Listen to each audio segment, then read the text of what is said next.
Эта история случилась со мной уже достаточно давно, чтобы я решился ею поделиться. Знаете, как бывает?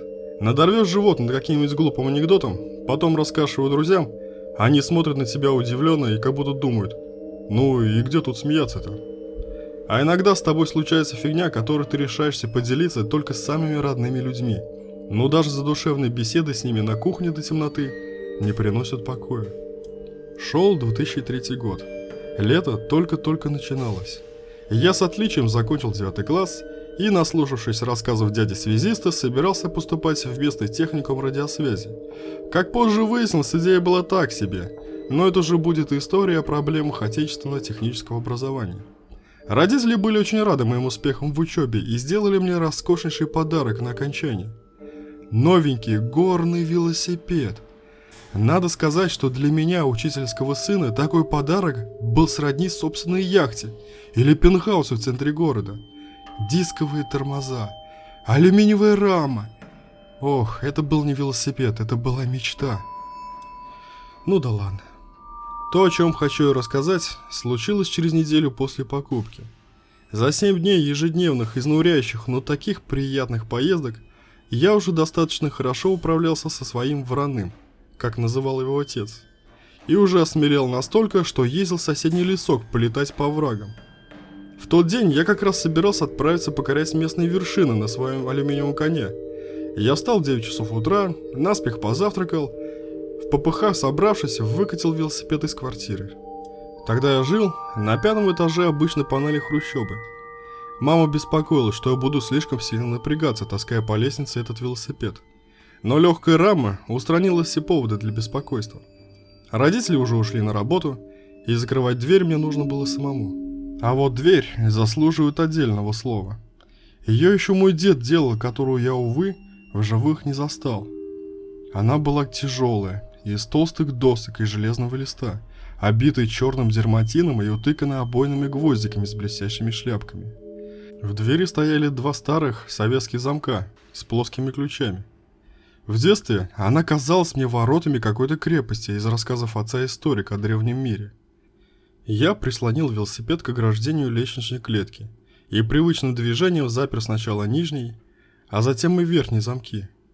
Бросив ключи в рюкзак, я повернулся к велосипеду, прикидывая, как бы его поудобнее ухватить. От моих размышлений меня отвлек тихий, почти неслышный звук. Вы когда-нибудь пробовали поднять руку и тут же расслабить мышцы, чтобы она без усилия упала на стол? Легкий такой шлепок, даже не стук. Я не обратил на это никакого внимания. Дверь была старой, наверное, обивка уже отстает.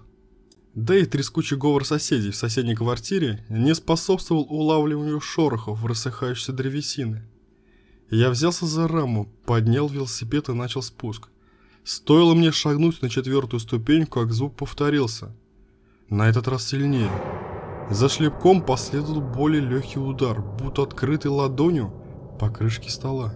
Поставив велосипед возле ограждения пролета, повернулся. Не показалось ли? Нет, не ошибся. В дверь тихо постукивали с той стороны. К моему удивлению, это не сразу вызвало у меня какую-то там тревогу или страх. Было только удивление. Вернувшись на площадку, я стал вслушиваться во все усиливающий стук. Пока я достал из рюкзака ключи, он стал совершенно отчетливым, набирая силу после каждого удара. В нем не было и какого-либо ритма или других звуков. Я бы их наверняка запомнил. Только все более сильные удары. Отпирая верхний замок, я уже не слышал соседей. Канонада ударов отдавалась тяжелым уханьем сердца в ушах.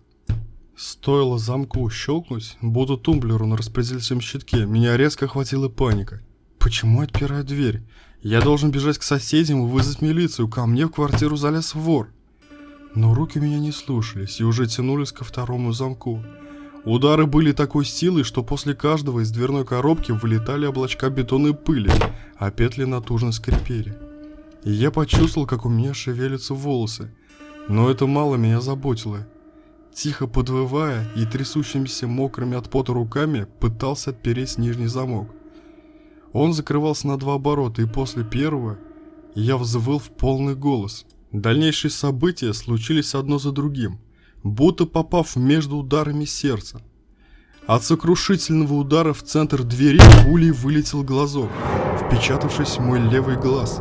Для меня это стало выстрелом стартового пистолета. Скорее, вниз!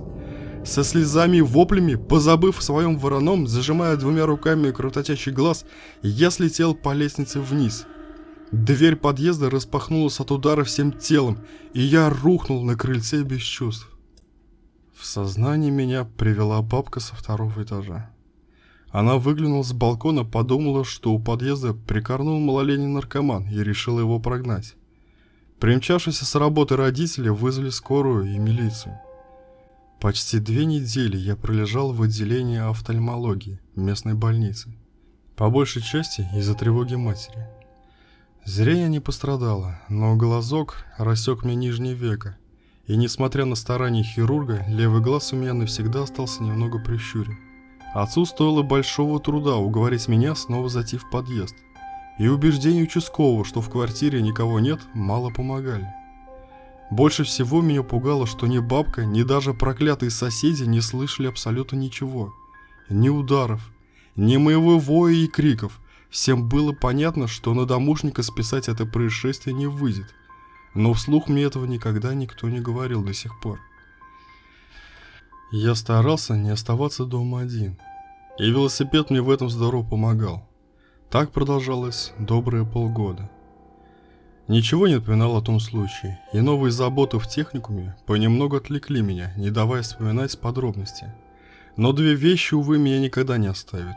Это прищуренное, иногда подрагивающее нижнее веко на левом глазу и ужасное до собачьего скуления боязнь стука в входную дверь. С первой стипендии я купил квартирный звонок с прям-таки огромной кнопкой, вызывающей яркого цвета, которую только слепой не заметит. Но нет-нет, да и находится кто-то, не замечающий ее и барабанящий в дверь.